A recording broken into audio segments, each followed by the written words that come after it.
ଆପଣମାନଙ୍କୁ ଦେଖିକି ଏ କୁକୁଡ଼ାକୁ ବହୁତ ଆଶ୍ଚର୍ଯ୍ୟ ଲାଗୁଥିବ। ଆପଣ ଯେଉଁ ଭିଡ଼ିଓରେ ଦେଖୁଛନ୍ତି ଏ କୁକୁଡ଼ାର ଏବେ 4ଟି ଗୋଡ଼। ଆମେ ସାଧାରଣତଃ ସମସ୍ତେ ଜାଣିଛୁ ଯେ ଗୋଟିଏ କୁକୁଡ଼ାର 2ଟି ଗୋଡ଼। ତାହେଲେ କୁକୁଡ଼ାର 4ଟି ଗୋଡ଼ କିପରି ହେଲା? ସମସ୍ତଙ୍କ ମନରେ ଏବେ ପ୍ରଶ୍ନ।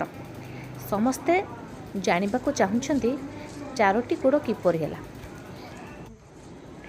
ଏବେ ଯେଉଁ ଏଇ କୁକୁଡ଼ା ଯେଉଁ ମାଲିକ ଯିଏ କିଣିଛନ୍ତି ଆଣିଛନ୍ତି ତାଙ୍କ ଫାର୍ମକୁ ଆକୁ ଦେଖିବା ପାଇଁ ଏବେ ଲୋକଙ୍କ ଭିଡ଼ ଆଉ ଦେଖିବା ପାଇଁ ଭିଡ଼ ଲାଗି ରହିଛି। ଏହାପରେ ବି ଲୋକ ଡରୁଛନ୍ତି ଆଉ ଏଇ କୁକୁଡ଼ାକୁ କିଣିବା ପାଇଁ କେହି ଇଚ୍ଛା ପ୍ରକାଶ ବି କରୁନାହାନ୍ତି, କାରଣ ଏ କୁକୁଡ଼ାର 4ଟି ଗୋଡ଼।